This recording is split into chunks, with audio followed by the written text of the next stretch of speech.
Hello friends, आपल्या सर्वांची आवडती मालिका हळद रुसली कुंकू हसलं या मालिकेच्या आजच्या शुक्रवार 17 जुलैच्या एपिसोडमध्ये एकानंतर एक धमाकेदार ट्विस्ट आले आहेत.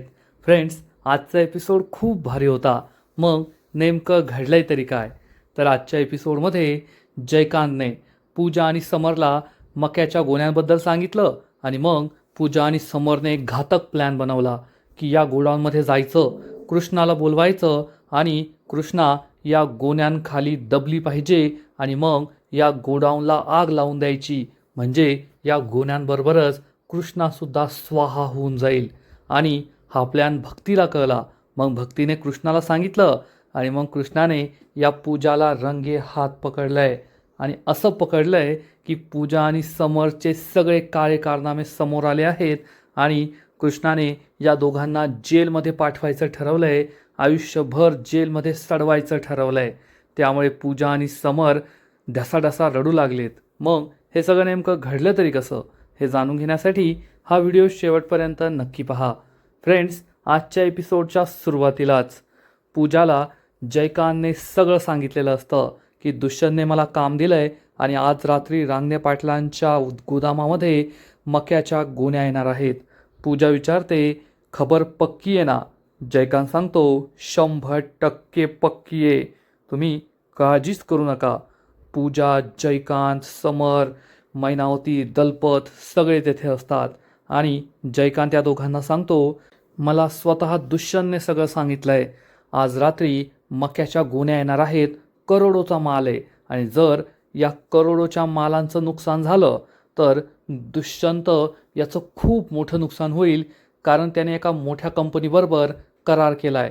हा करार करोडोंच्या घरात आहे आणि दुष्यंत हा पूर्ण बर्बाद होईल, त्याचा बाजार उठेल.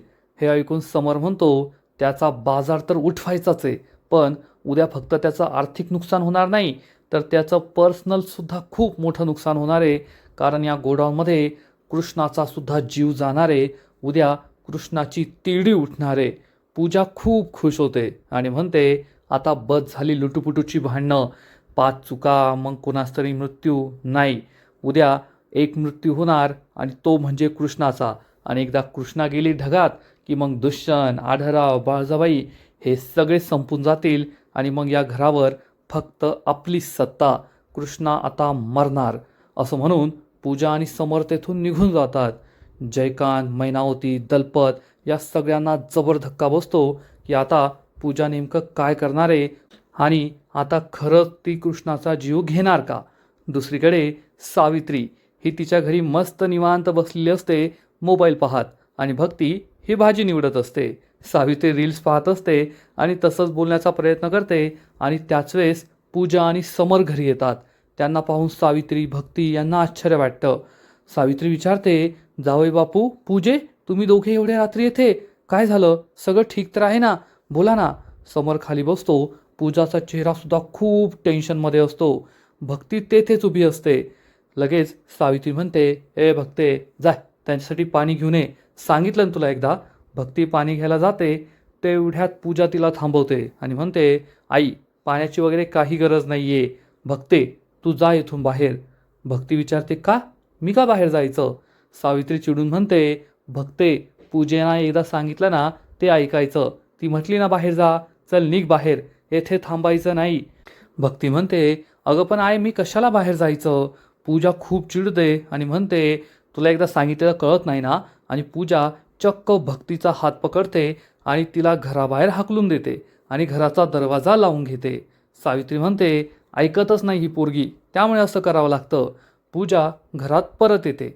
सावित्री विचारते, पूजे काय झालं? तुम्ही दोघे इतक्या रात्री येथे आला आणि आता तुम्हाला भक्तीसुद्धा घरात नको आहे, काही झालंय का? तर पूजा सांगते, हो आई, आमच्या घरावर मृत्यूचं सावट आलंय. हे ऐकून सावित्री खूप घाबरते आणि विचारते, मृत्यूचं सावट? ते सुद्धा रांगणे पाटलांच्या घरावर? नाही म्हणजे पूजे, मला ते कळलं, तुझ्या सासूबाईचं जे काही झालं ते ऐकून मला खरंच खूप दुःख झालंय. पण आता त्यांच्यानंतर सुद्धा मृत्यूचं सावट आलंय का? म्हणजे तुमच्या घरात अजून कुणीतरी ढगात जाणार आहे का? तर समर सांगतो, हो सासूबाई, कृष्णा ढगात जाणारे, ती संपणारे. हे ऐकून सावित्रीला मोठा धक्काच बसतो पूजा सांगते, आई आम्ही एक खूप मोठा प्लॅन बनवला आहे, तू ऐकून घे, त्यात आम्हाला तुझी मदत हवी आहे. आणि मग पूजा सावित्रीला आपला सगळा प्लॅन सांगते की रांगणे पाटलांच्या गोदामामध्ये आज रात्री मक्याच्या गोण्या येणार आहेत, करोडोंचा माल असेल आणि त्या गोदामाला आग लागणार. त्या गोदामाला अशी आग लागेल की सगळं काही जळून बेचिराख होईल. पण फक्त माल जळून राख होणार नाहीये, तर कृष्णाची सुद्धा राख होणार आहे, कृष्णाचा सुद्धा कोळसा होणार आहे. हे ऐकून सावित्री खूप खुश होते आणि म्हणते, पूजे खरं सांगते की काय, त्या कृष्णाचा कोळसा होणार? आजकाल तू लय भारी प्लॅन बनवायलीस.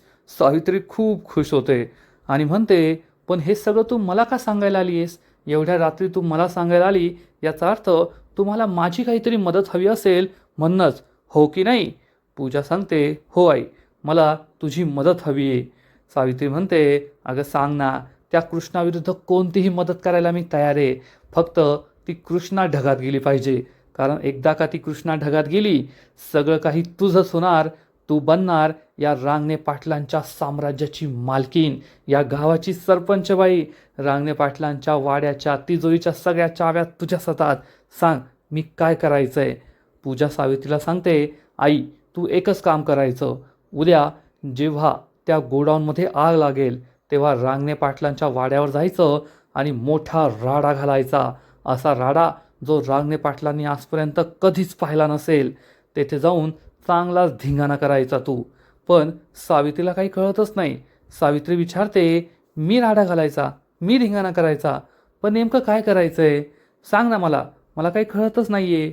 आणि मग पूजा तिला काय राडा करायचा, त्यांचा नेमका प्लॅन काय आहे हे सगळं समजावून सांगते. आता नेमका प्लॅन काय आहे तो आपल्याला कळत नाही, पण हा प्लॅन ऐकून सावित्री खूप खुश होते.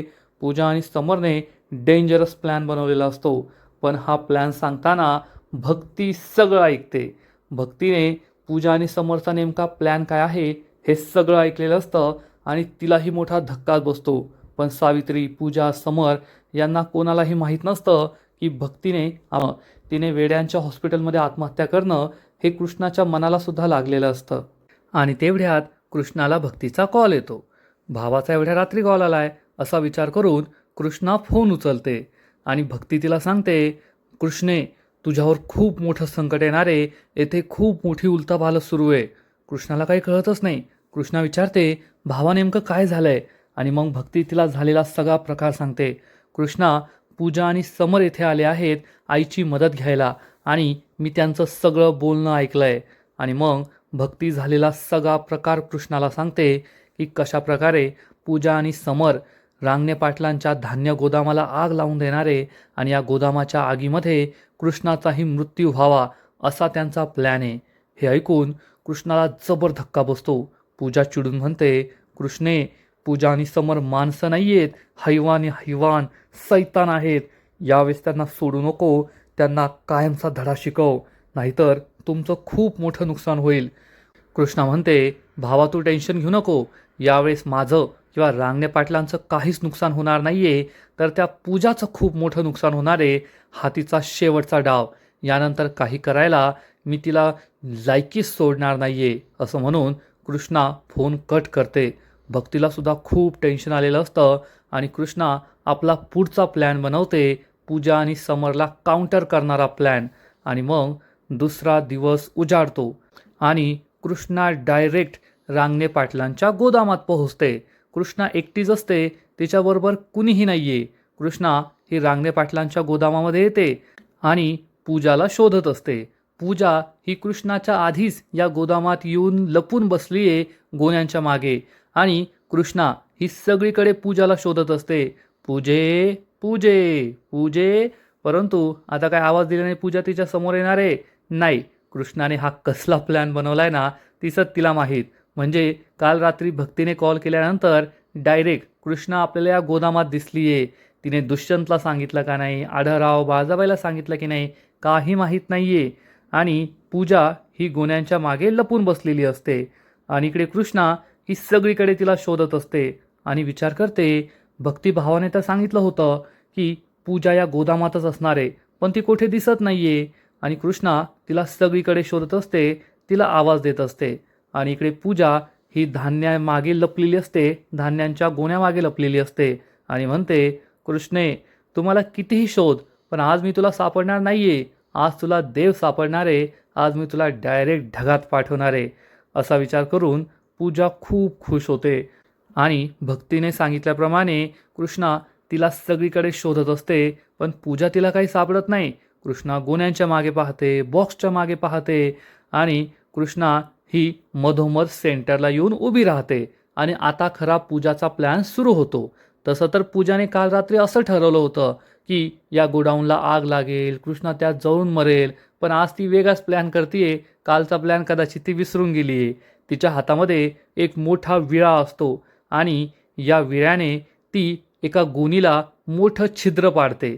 म्हणजे एकावर एक अशा 10 गोण्या ठेवलेल्या असतील, तर जी 2-3 नंबरची गोणी असते त्या गोणीला ती छिद्र पाडते, जेणेकरून ही गोणी खाली होऊन जाईल. त्यातील सगळा मका धान्य खाली पडेल आणि मग वरती ज्या 7-8 गोण्या आहेत त्या सगळ्या गोण्या कृष्णाच्या अंगावर पडणार आणि कृष्णा या गोण्यांखाली दबणार. असा या पूजाचा प्लॅन आहे. मग त्यानंतर ती गोदामाला आग लावणार असेल तर ते तिचं तिला माहीत. कृष्णा ही तेथेच सेंटरला उभी असते, कारण आता पूजाने तिच्या अंगावर गोण्या पाडाव्या अशी तिची पण इच्छा आहे आणि कृष्णा एका जागेवरच उभी राहते. भक्तीला कॉल करावा, दुष्यंतला कॉल करावा, आवाज द्यावा, शोधावं असं तिला काही वाटत नाही आणि पूजा या मोठ्या कोयत्याने एका गोणीला चांगलं मोठं भगदाड पाडते आणि त्यातून मका खाली सांडू लागतो. पूजा खूप खुश होते आणि म्हणते, आता थोड्याच वेळात ही मक्याची गोणी पूर्ण खाली होईल आणि मग यावरती ज्या गोण्या आहेत त्या सगळ्या गोण्या कृष्णाच्या अंगावर पडणार आणि एकदा का कृष्णाच्या अंगावर या गोण्या पडल्या मग कृष्णाचा खेळ येथेच संपणार. म्हणजे आता या 5-10 गोण्या अंगावर पडल्याने कृष्णाचा खेळ कायमचा संपेल असं पूजाला वाटतंय आणि कृष्णा ही तेथे भक्तीला फोन करण्याचा प्रयत्न करत असते. आपल्या अंगावर गोण्या पडणारे याबद्दल तिला काही माहीत नसतं आणि तेवढ्यात गोण्या पडतात आणि आपल्याला जोरात आवाज येतो, आ. पण आता या गोण्या कोणाच्या अंगावर पडल्यात, कृष्णाच्या की मग या पूजाच्या, हे आपल्याला काही दिसत नाही आणि आपण पोहोचतो डायरेक्ट रांगणे पाटलांच्या वाड्यावर, जेथे आढळराव, समर आणि बाळजाबाई हॉलमध्ये बसलेले असतात आणि आढळराव कोणाच तरी फोनवर बोलत असतात आणि विचारतात, हो हो आम्ही सगळी तयारी झाल्यावरच येणार आहे, तुमची तयारी झाली आहे का? तर इकडे समर खूप टेन्शनमध्ये असतो आणि त्याला तर टेन्शन असणारच, कारण पूजा ही कृष्णाचा खेळ संपवायला गेली आहे. त्या कृष्णाचा खेळ संपला असेल की नाही, पूजाने तिला कायमचं संपवलं असेल की नाही, हाच विचार समरच्या मनात असतो. आढळराव म्हणतात, हो हो आम्ही अस्ती घेऊन येतोय, तुम्ही सगळी तयारी करून ठेवा, आम्ही पोहोचूच अर्ध्या तासामध्ये. बाळजाबाईसुद्धा खूप दुःखी असते. आढळराव फोन ठेवतात आणि समरला विचारतात, ए समर तुझं सगळं आवरलं आहे ना? समर म्हणतो, हो आवरलं आहे. आढळराव सांगतात, दुष्यंतला आवरून येऊ दे, मग आपण जाऊया. असं म्हणून आढळराव चहा पिऊ लागतात. पण समर विचार करत असतो, अहो थोडं थांबा, माझ्या आईच्या अस्थीबरोबर त्या कृष्णाच्या अस्थीसुद्धा विसर्जित करू ना, कारण आज तिचा खेळसुद्धा संपणार आहे, आज ती काही जगणार नाहीये. असा विचार करून समर खूप खुश असतो आणि तेवढ्यात दुष्यंत हॉलमध्ये येतो आणि म्हणतो, बाबा चलायचं का? आढळराव म्हणतात, हो निघायचंच आहे. आणि तेवढ्यात दुष्यंतला एक कॉल येतो. आढळराव म्हणतात, उचल उचल, एवढी काही घाई नाही आहे. दुष्यंत फोन उचलतो आणि त्याला समोरून जी काही बातमी समजते हे ऐकून दुष्यंतला जबर धक्का बसतो. दुष्यंत विचारतो, हे कसं शक्य आहे? हे ऐकून समर खूप खुश होतो आणि विचार करतो, अरे वा, कृष्णा गचकल्याची बातमी आली वाटतं, त्यामुळे दुष्यंतच्या चेहऱ्यावर 12 वाजलेत. पण दुष्यंत एवढा घाबरलाय हे पाहून आढळराव, बाळजाबाई खूप घाबरतात. आढळराव विचारतात, काय झालं रे दुष्यंता? दुष्यंत खूप टेन्शनमध्ये असतो आणि म्हणतो, अरे पण हे असं कसं झालं? आणि त्या गोण्यांखाली कुणीतरी आहे, कोण आहे त्या गोण्याखाली? दुष्यंत खूप घाबरतो. आढळराव विचारतात, दुष्यंता काय झालंय? आणि दुष्यंत सांगतो, बाबा आपलं जे धान्याचं गोदाम आहे ना, तेथे मक्याच्या गोण्या आल्या होत्या काल रात्री, त्या मक्याच्या गोण्या खाली पडल्या आहेत आणि त्या गोण्याखाली कुणीतरी आलंय, बंब्याचा कॉल होता. हे ऐकून बाळजाबाई आणि आढळरावांना सुद्धा मोठा धक्काच बसतो. दुष्यंत म्हणतो, त्या गोण्याखाली कोण आलंय ना काही माहीत नाहीये, पण आपल्याला आत्ताच्या आत्ता जावं लागेल. बाबा चला लवकर, आपल्याला जावं लागेल गोडाऊनमध्ये. आढळराव, बाळजाबाई खूप घाबरतात. आढळराव विचारतात, कृष्णा कुठे? कृष्णा कुठे? हे ऐकून दुष्यंत आणखीनच घाबरतो. तर समर मात्र खूप खुश होतो.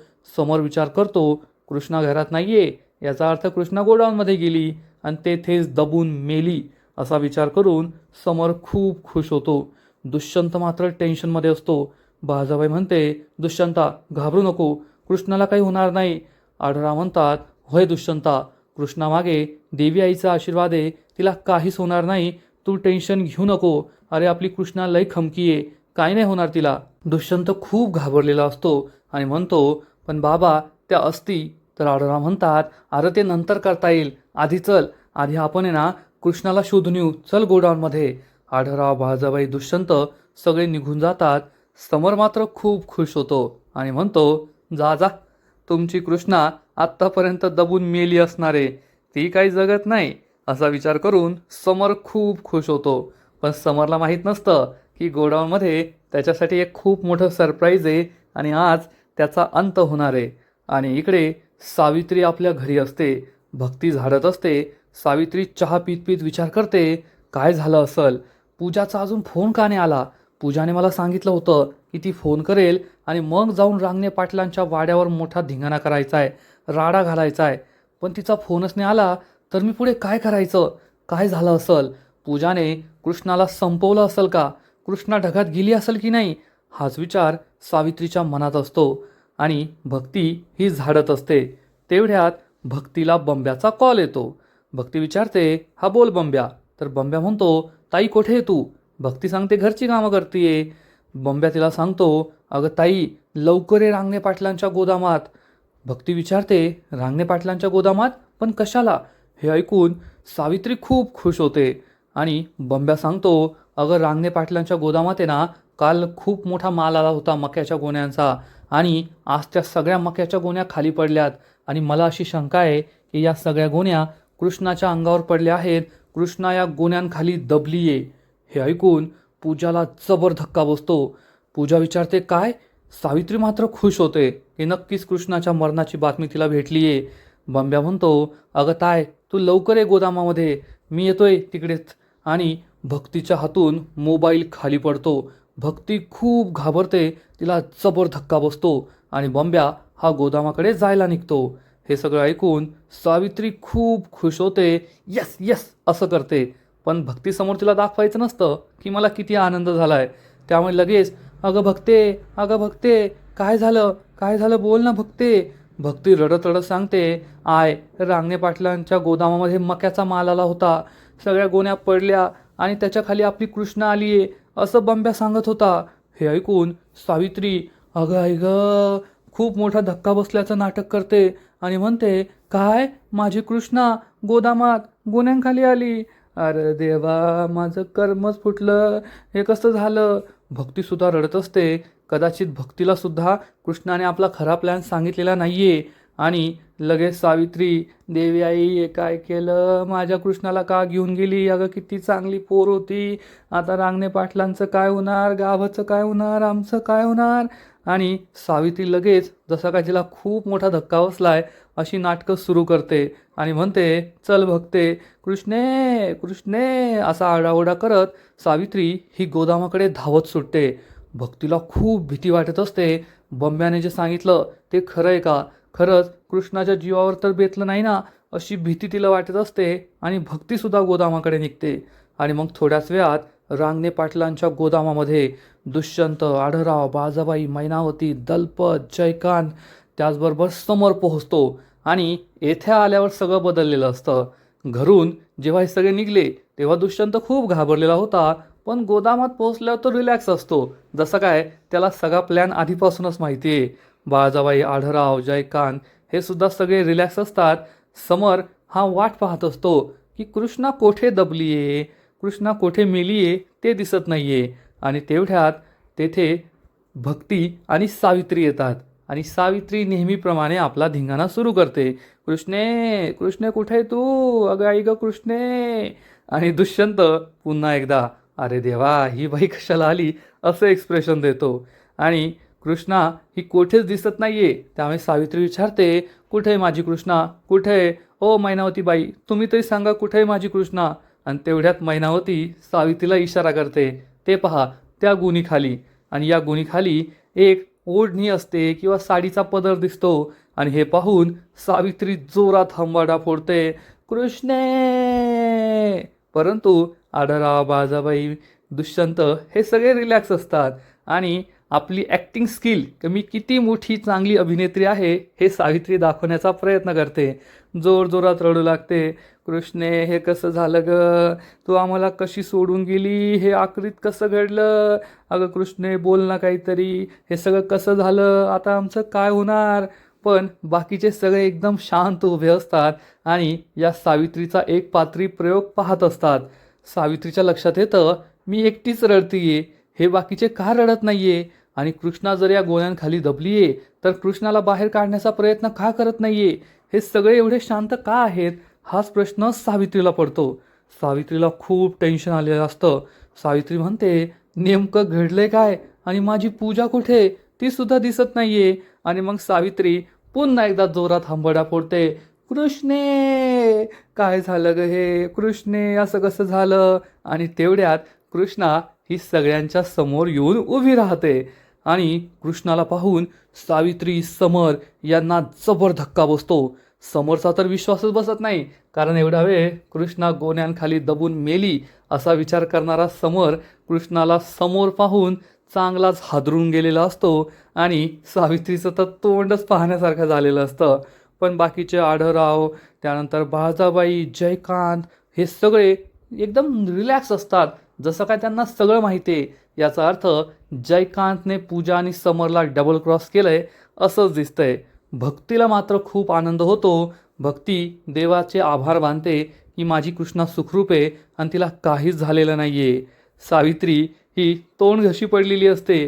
कृष्णाला विचारते, कृष्णे तू सुखरूप आहे, अरे वा, छान छान, खूप छान, आणि तुला काही झालं नाही. पण आम्हाला तर असं कळलं होतं की या मक्याच्या गोण्यांखाली तू आली होतीस आणि तुला काहीतरी झालंय, ही बातमी आम्हाला कुणी दिली. सावित्रीला काय विचारावं काय बोलावं कळतच नाही. आणि आढळराव, दुष्यंत, बाळजाबाई सगळे तिच्याकडे रागरागाने पाहत असतात. आणि मग कृष्णा उत्तर देते, मी तर बरी आहे, पण आपली पूजा. हे ऐकून समर आणि सावित्रीला जबर धक्का बसतो. कृष्णा सांगते, आपली पूजा त्या गोण्यांखाली. हे ऐकून पूजा आणि समर खूप घाबरतात.